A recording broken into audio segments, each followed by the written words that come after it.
Hello everyone, welcome back to lecture 8. So today I will talk about Vortex panel method. This is a method, the motivation behind this method is that previously we talked about thin airfoil theory, which gives us a closed form solution from the camber line of the airfoil maps to the aerodynamic property, like CL over alpha, CL as a function of angle of attack alpha. But what about what about a thicker airfoil? Let's say the airfoil is thick, or the airfoil is highly cambered, so that the previous assumption that we use in thin airfoil theory will not hold anymore. So we cannot use thin airfoil theory in those cases. What else can we try? So I hope you still remember previously I talked about an idea on how to deal with complex geometries using sort of the elementary potential flow solutions. Just like previously we used a point vortex and a doublet and a free stream to mimic a flow over a rotating cylinder. Now we can actually extend this idea a little bit further by choosing many elementary flows to approximately construct a potential flow around an airfoil. So here, this approach that we're going to talk about is called a vortex panel method. It does not assume small angle of attack, like the thin airfoil theory. It does not assume a thin airfoil, so you can work on a thick airfoil. The only thing it requires is rotational and incompressible flow assumptions, which basically says all we need is just a 2D potential flow assumption.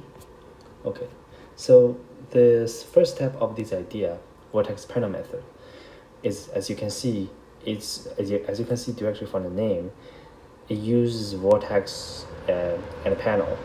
So basically, it will break down. Sort of the profile of airfoil, the shape of airfoil, into, let's say, capital N panels, and then for each panels we will distribute. We will put a distributed, or basically put a distribution of vortex over there. Okay, so here, let's say on the figure you see over there, I have N panels, and for these N panels I have N plus 1 node. And this N plus 1 node, remember that I basically starting from the trailing edge, and I go counterclockwise. As you can see, I make sure that the N plus 1 node is overlapping with the first node. Note that here here we have this basically a double counting node at the trailing edge. Just keep in mind, this is sort of the notations for the panel methods. Of course, the larger the n you choose, you can see these kind of piecewise linear profile will approximate the true airfoil better and better. So obviously, the larger the panels, the accurate the result. Okay, so first step is we approximate the geometry with N linear panels. Those linear panels, just straight panels. They're not curved panels, just straight lines. Okay, so once you have these straight panels, the next thing you do is you place a distribution of vortex on each panel. So here I'm just show on the figure here. You see there are 3 sort of the panel nodes, and the 3 panel node, as you can see here, it gives you if they are adjacent to each other, it basically give you 2 well-defined panels. Let's say this is basically the J-1 panel, and this is the Jth panel. Okay, so for each panel, on the node of the panel, so there will be basically sort of the vortex stress density values at that point, which is what I note that as gamma here. Let's say at the j minus 1 node I have gamma j minus 1, and at j node I have gamma j, and at j plus 1 node I have gamma j plus 1. So these are just the vortex strength densities. Okay, just like we learned before in thin airfoil theory. Okay, so now what's the sort of the vortex density in between those nodes? This is described by this formula. This formula basically tells you a linear profile. The S over there is sort of the length of the paths, length of the straight lines. So basically, for example, if you start counting from, let's say for J's panel, these, if we point at any point on these straight lines, the distance from the J's point, basically from the starting node of this panel, is what we call ds. So as you can see, when s is 0, we should the corresponding function gamma j as a function of s. Note that I'm kind of abusing the notations here. So the gamma j here is actually different from this gamma j. But just to let you know, the gamma with an argument of s is actually a function instead of this constant value of it. Okay, so for, let's say, if s is 0, you basically only have the first term, which basically tells you the gamma, the local sort of vortex strength density at that point should be gamma j, which makes sense. Okay, when s equals sort of the total length of the J's panel, which is delta sj, then it will basically gives you, as you can see, it will gives you basically give you 1 for this term. If this term is 1, it gives you gamma plus 1, which also makes sense. Okay, so basically what it does is kind of assuming a sort of a linear profile, gamma j plus 1, and this is sort of the gamma js, and this length is basically s. So basically it creates a linear profile, a piecewise linear profile of the vortex strength density along all of those panels. Okay, so once you have this is basically your the sort of basic construction of your elementary flow. So basically what you do, let me just recap a little bit, is that you just use a discretized approximation, piecewise linear approximation of the true airfoil geometry, and then on each of these piecewise linear sort of segment over there, straight line segment over there, you just distribute a linear profile, a piecewise linear profile of point vortex, and the piecewise linear profile is determined by those gamma j. Okay, this j is actually from n to 1 to n, right? Because we have n panels. So this is the first panel, this is nth panel. Okay, so this is basically is our unknowns. We don't know this, and once gamma j for j equals to 1 to n, once these n number of values are determined, we have no problem. Problem is solved. Okay, so we have the complete description of this potential flow. Okay. So now, how can we get this gamma j over there? So in order to get that, we will some of you might have figured out at this point, is that we will use this potential flow, this kind of piecewise linear distributed point vortex on a discretized piecewise linear approximation of the true airfoil. We will enforce flow tangency assumptions around this airfoil, so basically on the surface of the airfoil. But because we don't really want to sort of enforce the flow tangency boundary conditions on those sort of continuous airfoil lines, this is not what we want. So the easy idea is basically all we need to do is that we will put the point that we want to enforce the flow tangency conditions on the middle point of all the segment of those line segment. Okay, this makes sense because if we increasing the number of panels, anyway, this discretized piecewise linear approximation description of the geometry will approximate the true airfoil arbitrarily close, so it doesn't matter. So those kind of points, let's say, is what we call the control points. Okay, so the control points is where we enforce the flow tangency conditions. So how can we enforce the flow tangency conditions? So the first thing we need to do is that we need to figure out for any of these control points, let's say for this control point, what's the velocity contribution from J's panel? Okay, from J's panel, what's the velocity contribution from J's panel? So let's say the J's panel is right over here. This is our J's panel, and we have a distributed point of vortex over there.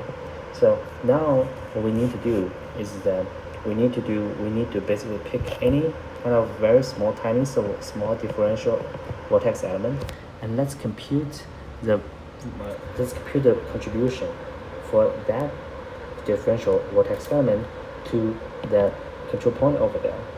So because this is a point of vortex, so the velocity must be the magnitude of the velocity must be gamma j s divided by 2 pi r. The r is the distance between that point on the J's panel and the control point. Let's say this is our ith control point. Okay, so there's two index. One is j, one is I. Okay. So we know this is magnitude, but how about the directions? Well, from previous several lectures, we know that the direction should be just orthogonal to the line you connected between the point on the panel and the ith control point. Therefore, this should be a right angle over there. Okay, good. So it's very easy to figure out that this angle actually is this direction of this angle, or the direction of this vector actually corresponds to it has a very simple formulation. It's just shown in the bracket, in the square bracket. It's very easy to convince yourself, and this is magnitude.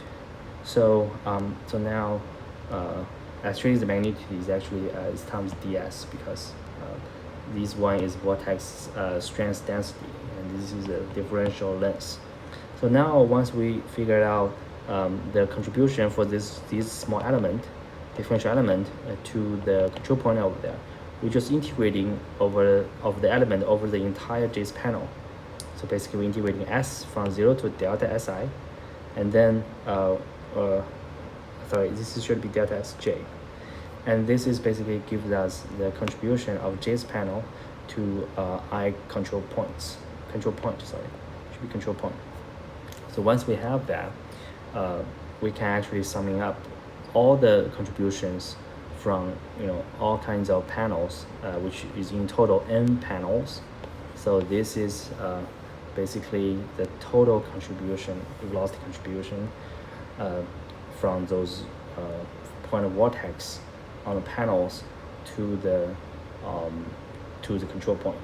And don't forget, we have a free stream potential as well. So in order to sort of write down the flow tangency conditions, sort of the known penetration conditions, we need the flow, we need the free stream velocity as well in this game. So we're basically writing down the velocity times the normal component is going to be 0, and this normal component we can also figure it out. This is just you can just figure it out by just using the coordinates of those J points, the coordinates of those J nodes over there, okay, for describing the geometry.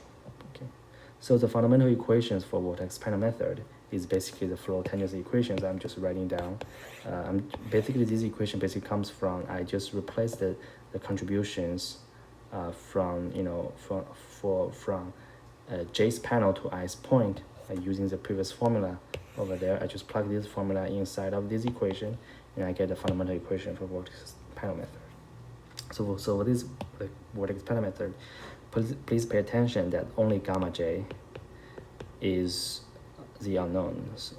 Everything else is something we can figure out before computations. Okay, so everything else is just geometry relationship. It can be done very easily. Only the gamma j are the unknowns. Okay, so if only the gamma j is unknowns, you can actually convince yourself that if you put gamma j as a function, so gamma j s as a function or as a linear profile, as sort of a function of s with some sort of slope and some sort of bias, you plug it into this equation here. You can figure out that this equation, because it's integrated over ds, that means you can actually write down these equations as a linear system, linear equation of gamma j and gamma j plus 1. And you can actually further sort of incorporating these two terms into one terms by just extending the index from the j1 to m plus 1. Okay, and note that this equation basically tells you the flow tangency. This is a flow tangency condition at ice control point. Remember that the ice control point is basically ice midpoint, basically the midpoint of ice panel. That's where we enforce the flow tangency conditions. Okay, so now if you pay attention, to this, you will find out that we have m plus 1 unknowns, but now we only have n equations. So this equation does not have a unique solution. In fact, if we recall the Kutta conditions, the Kutta conditions basically going to require that the gamma 1 plus gamma m plus 1 would be 0. So why is that? Because if we look at this plot over there, okay, so let's say this. Okay, so for the nth panels, the gamma ns would be let me see, it's gonna be gamma n plus gamma n plus 1 minus gamma n s divided by delta Sn. Okay, this is the gamma n. And for this one, the vortex strength density would be gamma x1, gamma 1 plus gamma 2 minus gamma 1 times s divided by delta S1. Okay, so therefore at these locations, what do you think? Basically at this location, this is what I'm circling, this is what I put the circle around, is the first node, which is also the m plus 1 node. What's the point of vortex at this location? Okay, what's the point of vortex at this location? So the point of vortex at this location comes from two parts. The first part is from the first panel, which is going to be gamma 1. Okay, the second part comes from the nth panel, which is going to be gamma n plus 1. So that will be the gamma at that location, that star location. Okay, so because we know that the gamma x in general is just the upper velocity minus the lower velocity at that point, right? We just derived before in previous lectures. Therefore, the Kutta condition would require that the upper velocity and the lower velocity at the trailing edge would be equal. This basically implies gamma star has to be 0. Therefore, it means gamma 1 plus gamma n plus 1 has to be 0. Okay, this is how we're actually get these equation right here. So if we use Kutta conditions, we'll have another equation.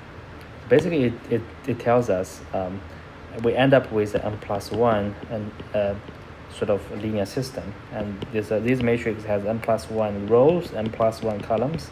This one has n+1 columns, n+1 rows, 1 column, and this one has n+1 rows and 1 column.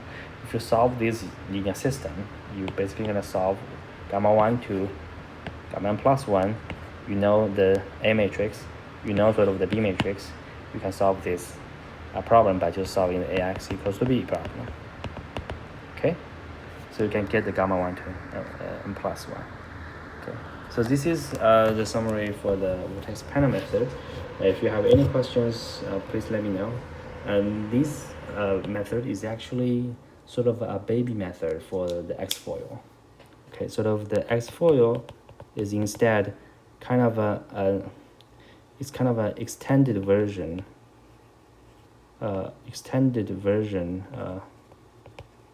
of this Vortex panel method. Actually, in practice, if you want to make this Vortex panel method robust, you actually will need some source elementary flows, not just the vortex point vortex as your elementary flows. If you look at, if you recall, just our method here, we just use a point vortex as our elementary flows, but we didn't use source, right? We didn't use doublet since. So actually, if you want to make this method more robust, you need something like that to make it numerically robust. But that's basically what XFOIL is doing. But anyway, if you do not think about any sort of robustness issues, a kind of a baby method, a baby version of XFOIL would just be the Vortex panel method I described now. Okay, so the summary for the Airfoil theory. What is the Airfoil? So Airfoil is sort of the cross-section of a realistic wing, and you basically you as you can see, if you kind of chop the wing at different spans-wide direction, spans-wide distance, you will get different shape of the airfoils. So airfoil can also be think as some sort of two-dimensional simplification of the real wing. Airfoil actually also corresponds to a wing with infinite widths. Okay, it has infinite spans wise. Widths such that you can sort of think that the 3D effects of the flow does not exist. So airfoil is a 2D simplification of the realistic wing. Okay, so what is aerodynamic center? Aerodynamic center is somewhere on the airfoils. Okay, which short name is A dot C dot. On that point, when you're changing the angle of attack, the moment at that point, okay, will not change. That means when you are changing the angle of attack, the only thing if you consider computing moment at the aerodynamic center, the moment will not change.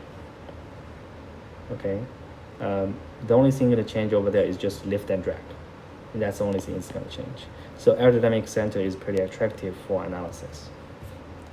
And for thin airfoils and for thin airfoils, no matter it's cambered or symmetric, the aerodynamic center is located at a quarter chord. Okay.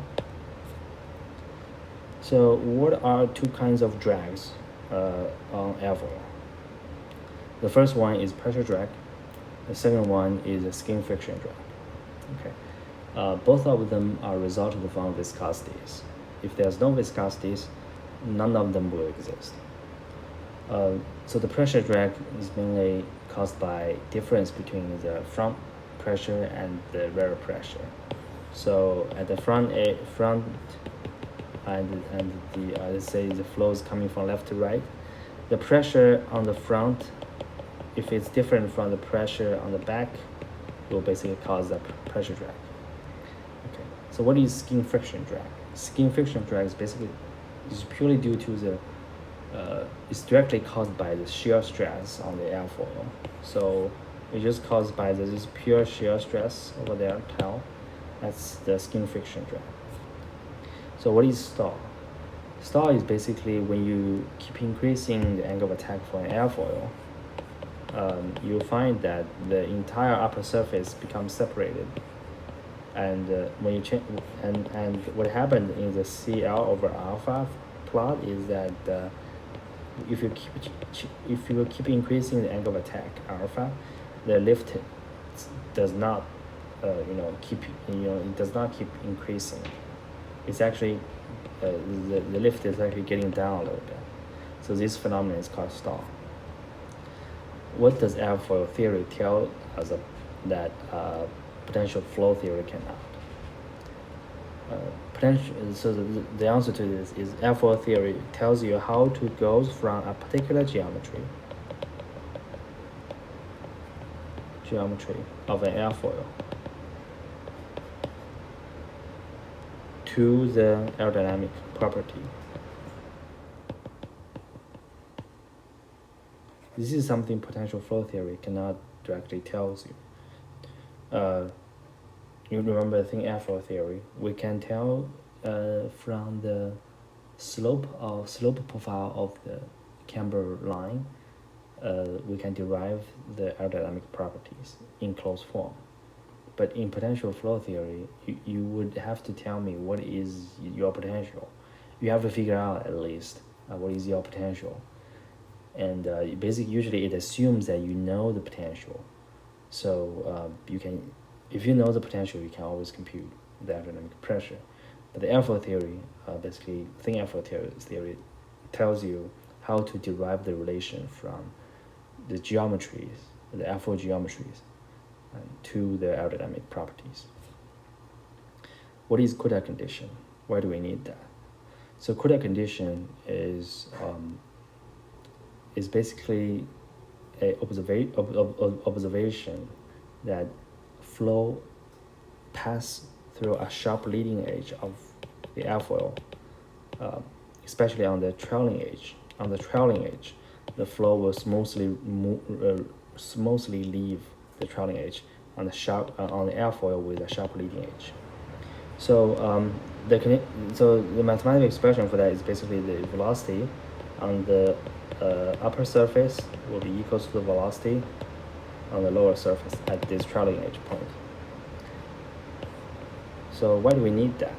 We need that because in potential flow theory, if you have boundary conditions enforced, let's say the non-penetrative boundary conditions on the solid body of the airfoil, and free stream boundary conditions set at infinity far away, you will have a non-uniqueness solutions. You can have infinite number of solutions, and those solutions can be done by just changing the circulations. For example, in the cylinder flow case, we all see that. So Kutta conditions basically tells you how to find the correct circulation such that the potential flow you come up with is very close to the realistic situations, and basically tells you how can a potential flow solution be useful, and there's only one solution is useful, which is the one satisfies the Kutta condition. So that's sort of the intuitive way to explain Kutta conditions. And as you have seen, I think you just saw this before, that we actually need the Kutta conditions to make sure that we have another equation so that we can close the system of n+1 unknowns with n equations from the flow tangency conditions and 1 equations from the Kutta conditions. Great. So what is starting vortex? Starting vortex is basically a vortex that has the same strength but opposite directions with the vortex on the airfoil. So starting vortex is a direct result of the Kelvin's circulation theorem, that the circulation the circulation of a sort of material line around the solid body will keep to be constant in time for inviscid and incompressible flows. But if you kind of draw the line kind of far away from the solid body, you can, as I have shown, it's gonna work for the viscous flow as well. And starting vortex is just sort of a direct consequence of that. Great.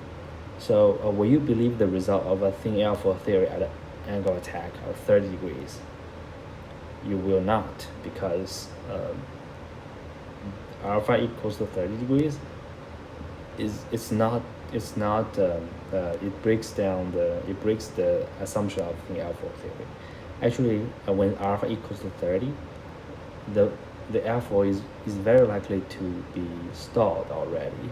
So you have a large boundary layers, and I would say perhaps the boundary layer is already separated, so you can't really use any boundary layer theory to solve that problem. Even XFOIL cannot solve those problems for you. If you turn on the viscous flow solutions, it will break down. Okay, great. I think the last thing I want to talk about is what insight did you learn from thin airfoil theory. So the insight you learn, I hope you learn, is this one. The lift coefficient is usually proportional to the 2 pi times the angle attack. So this ratio here, 2 pi, is very important. It works for camber or on-camber, let's say, symmetric airfoil.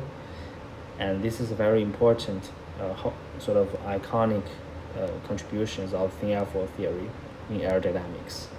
You will not learn this relation anywhere in fluid mechanics or other courses. It's only happening in aerodynamics. I would say this is, if I am an aerodynamicist, this is the result I'm most proud of. Okay, this is the most elegant result. Great, this is all I have for the airfoil theory. And on Thursday, I will talk about finite wind theory. So that's basically, we will talk about how 3D effects play a role in our aerodynamic computations, and how does it kind of improve the predictions from the 2D airfoil theory.